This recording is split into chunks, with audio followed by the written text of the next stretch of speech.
Bonjour à tous. Très gros CQFR au programme ce matin parce qu'il y avait 13 matchs la nuit dernière. Ça assomme, on va pas se mentir, Shai. Pour Shai qui fait notamment le CQFR papier, quand il y a 13 matchs, bon courage, faut y aller. Mais en plus de ça, il y a des news, il y a des trucs dont on va parler. Vu que quelque chose qui s'est passé, un incident malheureux avant un match, bon, on va en parler avant les matchs.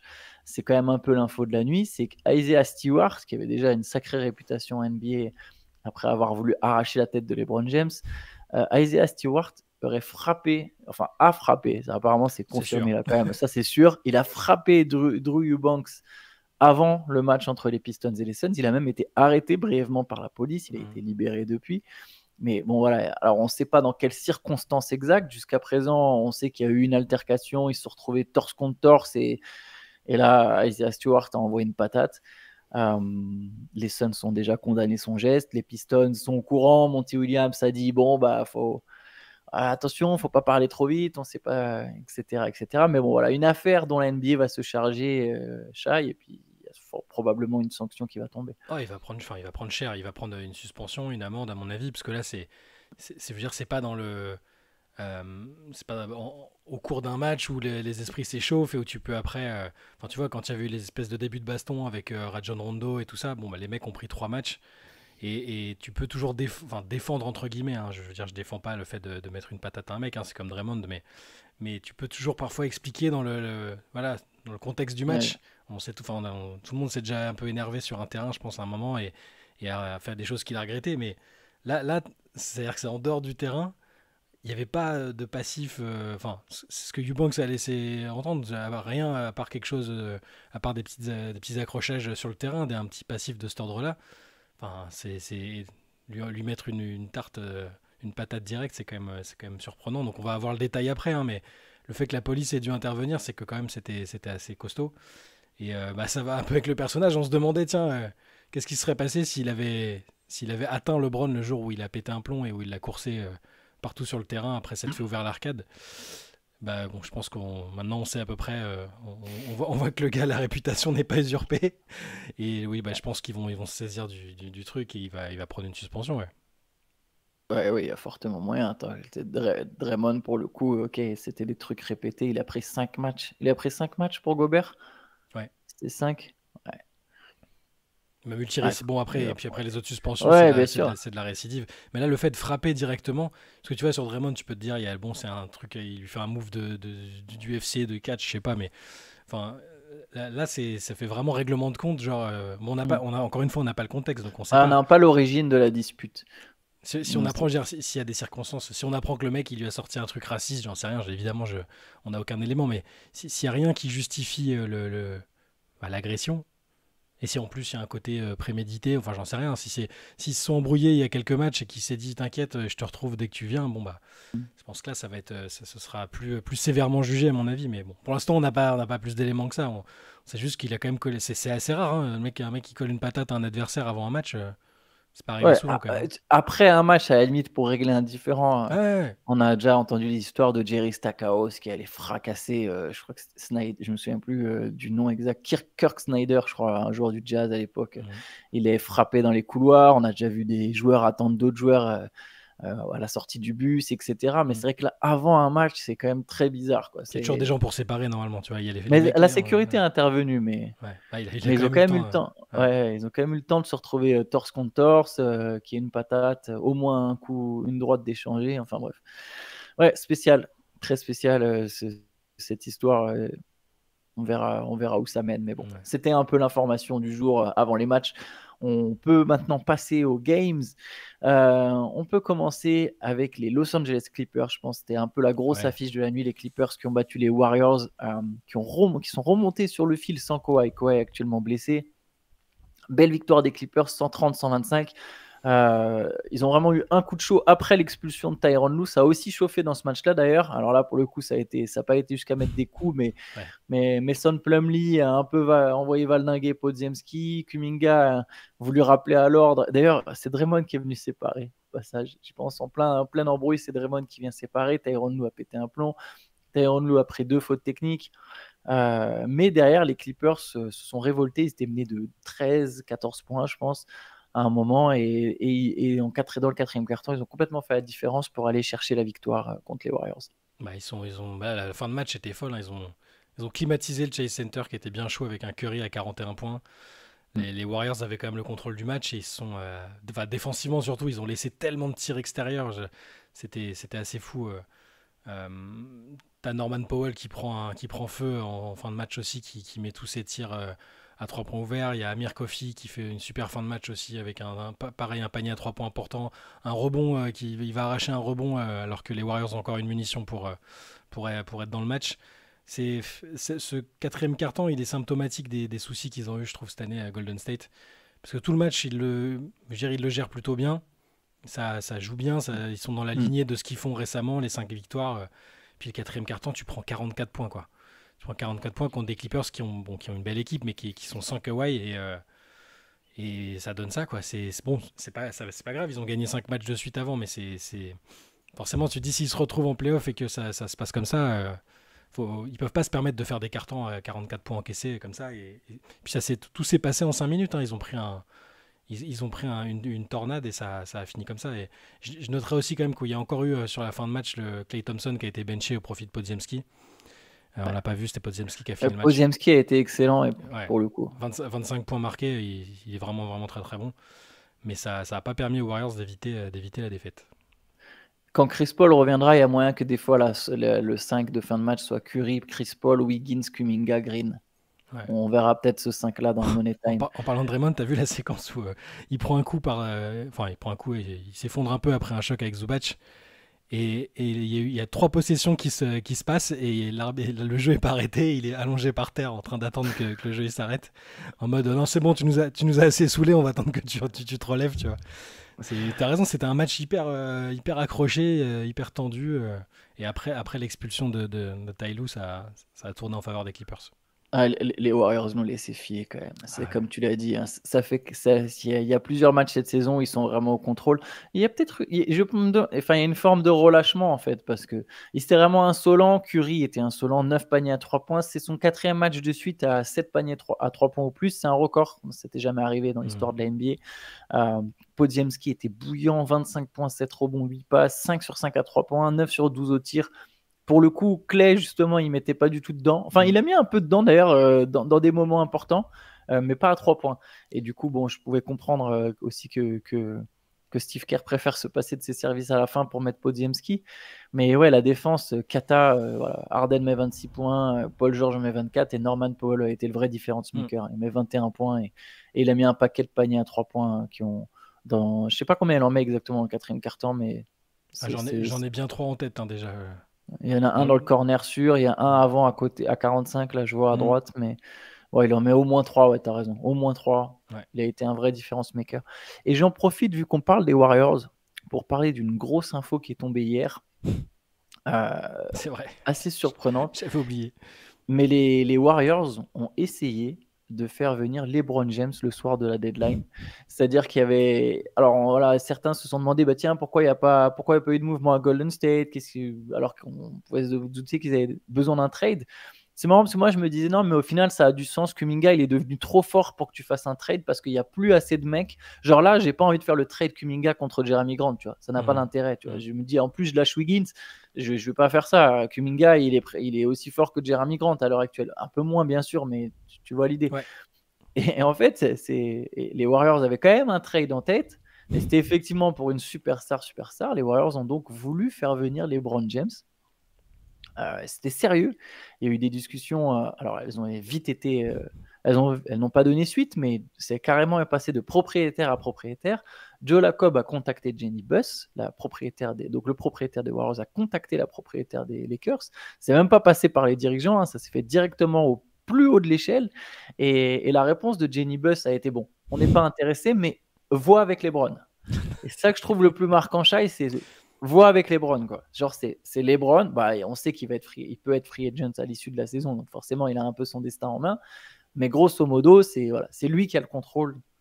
À ce stade, c'est pas si surprenant, mais. En gros, s'il avait dit, ok, trouvez-moi, accepter le trade si l'offre est satisfaisante, c'était bon, quoi. Après, c'est curieux que ça se passe au moment de la deadline, que ça n'a pas été préparé avant, parce que si tu prépares un move comme ça, il faut quand même justement qu'un joueur comme LeBron soit OK avec l'opération et tout ça. Mais on sait, il y avait eu des rapprochements Curry-LeBron un peu ces dernières années, des trucs, ce serait bien de jouer avec lui, machin.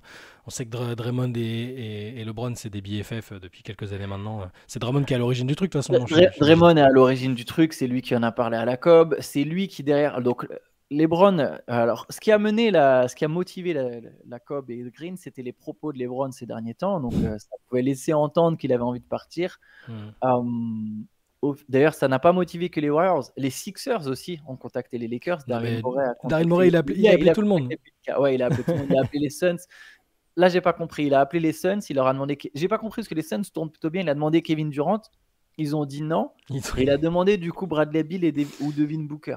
Je comprends pas ce que fait Daryl Morey. À un moment, il y a les autres GM vont plus avoir envie de négocier avec lui. Je veux dire, c'est ridicule, tu vois. Je me souviens de son histoire où, tu sais, qu'est-ce qu'il demandait c'est plus de sens pour Tobias Harris. Il demandait Evan Mobley. Non, mais il demande toujours les 3 quarts du temps, il demande le franchise player adverse pour lâcher ses propres joueurs. Et il n'y a aucun joueur hors d'atteinte de son point de vue. Mais bon, je pense qu'il vit plus dans la réalité depuis quelques temps. Oui, c'est possible. Mais donc, pour revenir du coup aux Warriors, Rich Paul a tenu le même discours que celui qu'il a eu publiquement, c'est-à-dire de dire bah non, nous n'est pas intéressé par un trade. Ça doit faire plaisir d'ailleurs aux Lakers de savoir qu'il y a un vrai engagement de LeBron. De ce côté-là, ça pouvait être une source de stress. Et effectivement, bah, du coup, il n'y a pas eu d'échange, il n'y a même pas eu de négociation. Mais c'était intéressant de voir qu'il y a eu un vrai intérêt des Warriors pour. J'espère que s'ils ont vraiment cru qu'ils pouvaient l'avoir, j'espère qu'ils n'ont pas préparé ça la veille de la deadline en se disant tiens, ce serait pas mal LeBron, on essaie. Tu vois, c'est tellement un gros truc et il faut tellement le convaincre, à mon avis, que tu le fais pas déménager de chez lui en plein milieu de saison, quoi. Ils auront peut-être une autre occasion cet été, hein, c'est ça voilà, aussi. Ça, c'est autre chose. Ça montre. Mais c'est peut-être les prémices de quelque chose. Ça, on verra le moment voulu, ouais. Clay est originaire de Los Angeles. Hein, s'ils doivent sacrifier il a grandi dans l'Oregon, mais s'ils doivent sacrifier un mec, un cadre s'il y a bien un joueur pour qui peut sacrifier un cadre, c'est éventuellement Clay, Kuminga, Moody, Podziemski. Tu peux envoyer le paquet. Enfin bref. On verra.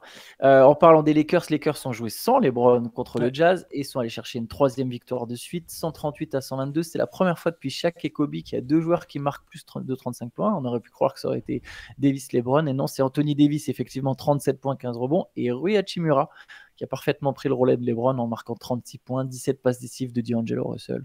Hachimura, quand il a les occasions, il est tout de suite performant. Je trouvais presque étonnant qu'il ne joue pas plus ces derniers temps. Et là, il a bien saisi l'occasion de briller. Allez, autre match. De toute façon, on va passer en speed sur la plupart des matchs. Dallas a battu San Antonio 116-93. C'est le match de Victor Wembanyama. C'était la suite de son triple-double. Hein. Donc, il restait sur un triple-double avec les contres. Il a été plutôt bon. 26 points, 9 rebonds, 5 passes. 20 points en première mi-temps. Moment où San Antonio a été pendant longtemps au contrôle. Enfin, pendant longtemps. A été pendant un moment au contrôle, notamment le premier quart-temps, début du deuxième. Avant de rideau, quoi. Troisième quart-temps, Dallas a accéléré. Kyrie a été très très fort. Luka était bon. 34 points. Ouais, et Luka était bon. Et après, par contre, il est sorti par précaution. Il s'est blessé. Il avait des douleurs à la nuque. Il n'a pas terminé le match. Ils sont assez logiquement prudents avec lui, surtout avant le All-Star Game. Je pense qu'ils n'allaient pas. Mais donc, il a joué 30 minutes. Et au final, ce 3e quart-temps a permis aux Mavs de dominer après la rencontre, de pas trop stresser. Victor a fait une très très bonne première mi-temps. Après, ça s'est un peu tassé par la force des choses. Toujours avec cette petite limitation de minutes frustrante. Voilà. Ouais, après ça va, il est bon, il est à 27 effectivement, mais il est, enfin bon, ça reste sous les 30 effectivement. Mais bon, de toute façon, Dallas c'était à partir du 3e quart-temps, il y avait plus vraiment de match. 6e victoire de suite pour les Mavericks. Passage. Sacramento a battu Denver, 3e défaite de suite pour le coup pour Denver, si je dis pas de bêtises. Ça fait au moins 3, ouais. Victoire de Sacramento à Denver en plus, 102-98. Alors bon, il n'y avait pas Jamal Murray, il n'y avait pas Kentavious Caldwell-Pope, il y avait un petit Nikola Jokic. Il a été limité à 6 sur 17 au tir, à 15 points, 5 rebonds, 8 passes. Comme quoi, Sabonis, il prend vraiment des rebonds sur tout le monde. Parce qu'en face, 20 points, 13 rebonds, 7 passes de Sabonis, et surtout 30 points de De'Aaron Fox, qui a passé un 8-0 à lui tout seul en fin de match. Sacramento était mené d'1 point, 8-0 de De'Aaron Fox, Sacramento était au contrôle, et victoire des Kings contre les Nuggets. Les deux sont chauds, hein. Ils sont peut-être frustrés des choix pour le All-Star Game. Je pense qu'ils ont voulu montrer quelque chose Mais là, ouais, de toute façon, ils ont éteint l'attaque des Nuggets en deuxième mi-temps. Denver a chuté à 39%. C'était avec un Jokic pas assez, enfin, aussi peu prolifique par rapport à d'habitude, c'était réglé. On va passer au gros carton collectif de la nuit, c'est celui de Boston. Boston a battu Brooklyn 136-86, Ouais. 50 points d'écart. Il y a 2 joueurs de Brooklyn qui ont marqué 10 points ou plus. C'était cata de chez cata. Ouais. Bon, les Celtics se sont baladés et c'est seulement la 3e fois dans l'histoire de la NBA qu'une équipe gagne plusieurs matchs de 50 points ou plus cette saison. Boston l'avait déjà fait. Et ouais, bon, voilà, grosse démonstration, quoi. Les Celtics se sont baladés. Deuxième plus lourde défaite d'histoire de la Ouais, de franchise l'histoire de la des franchise et Nets. des Nets. Ouais. Une boucherie, c'est ça, il n'y a rien d'autre plus à dire. C'est, voilà. Et c'est la combienième? C'est la sixième pour Boston, hein, c'est ça, ouais. Sixième de suite pour Boston aussi. Ouais, Boston, de toute façon, c'est les séries comme ça de 5-6 victoires, c'est presque commun dans leur saison, Ouais, vu qu'ils ont gagné 43 matchs sur ils font leur 55. propre championnat à côté, pendant que les Ouais. autres se battent pour les places d'honneur pour l'instant. Charlotte a battu Atlanta 122-99. Pourquoi je trouve ça marquant? Déjà, c'est la 3e victoire de suite Ouais. de Charlotte. Et il y a une stat intéressante, c'est que Charlotte n'avait pas gagné un seul match de 8 points ou plus, si Mhm. je ne dis pas de bêtises. Et là, depuis l'arrivée des remplaçants qui sont venus du Thunder, donc les Misic, Mann, qui lui, pour le coup, est titulaire, qui a fait un très bon match, Ouais. il joue bien, ça va être une bonne pioche, et Grant Williams, Seth Curry, etc. Depuis leur arrivée, victoire de 9 points, 23 points, 9 points. Donc voilà, donc les Hornets, enfin 9-9 et maintenant 23. Bah, 3 victoires de suite, 3 belles c'est ça, victoires. ils avaient jamais gagné 3 matchs de suite cette saison, hein. On sait que En plus. c'est une saison un peu calvaire aussi. On a beaucoup parlé de Détroit et de Washington, mais Charlotte, c'est quand même compliqué. Et ouais, là, ce trade fait des merveilles. Alors, je sais pas si c'est bien pour eux, hein, pour le classement, si c'est leur intérêt de gagner trop de matchs, mais tu as raison, Treman, Grant Williams, Micic aussi en sortie de banc, qui est un peu plus utilisé et utile qu'à OKC. Et Brandon Miller reste bon, hein, malgré ce changement de Ouais, ça fait paysage. 26 points hier. Ouais, là, Ouais. ça fait un mois qu'il est vraiment très très bon, Miller, il faut le souligner. Et Treman, Grant Williams, Seth Curry. Donc Treman hier, il fait 21 points, 8 rebonds, 6 passes. Grant Williams, 15 points, 10 rebonds. Seth Curry met 9 points, il en avait mis plus dans le match d'avant. Misic, il fait 13 points, 5 passes.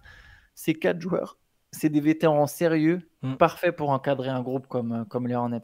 Là, par exemple, s'il y avait Lamelo Ball, cette équipe, elle aurait, là, dans cette configuration, elle commence à devenir très intéressante parce que tu as Bridges, Miller et Ball qui sont 3 jeunes très prometteurs. Il y a Mark Williams, le pivot, qui joue pas non plus. Ouais, Et il est tu as des blessé, ouais. vétérans de cette qualité, Misic, Curry, Grant Williams. Ça te donne une espèce d'ossature un peu comme celle des Rockets, si je peux me permettre, tu Ouais, vois. ouais, ça se tient.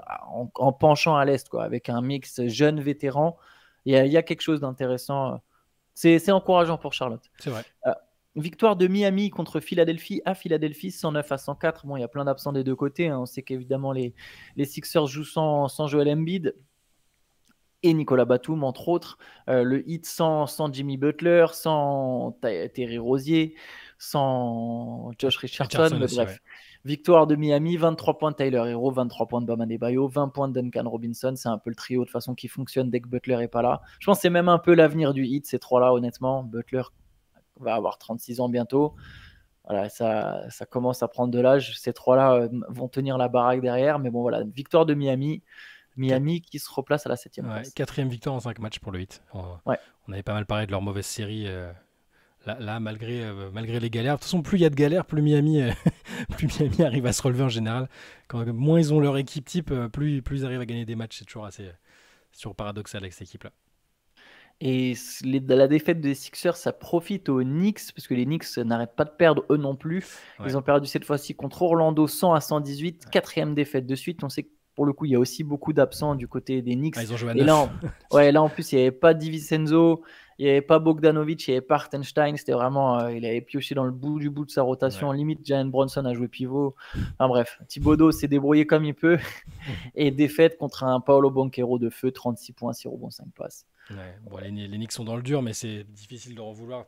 Si à un moment ils récupèrent leur meilleure équipe, et ça va arriver, je pense qu'ils arriveront à sortir de cette galère avec 4 défaites de suite. Le break du All-Star Game, je pense, va aussi leur faire du bien. Ouais, va faire du bien. Voilà. Clairement. Victoire de Cleveland contre Chicago 108-105. Cleveland avait pourtant compté jusqu'à 17 points de retard, je crois, quelque chose comme ça, avant de revenir dans le dernier quart-temps avec un Donovan Mitchell, bon, comme d'hab, en patron, 30 points, 7 passes. Il met les lancers décisifs. C'est ça, il met victoire trois des lancers, Cavs. ouais, il met 3 lancers dans le money time, ils ont cravaché pour revenir effacer les 17 points. Et les Cavs, 18 victoires sur les 20 derniers matchs. Ouais. C'est l'équipe la plus en forme de la ligue sur cette période, évidemment. Et deuxième à l'Est, Mm. sans trembler.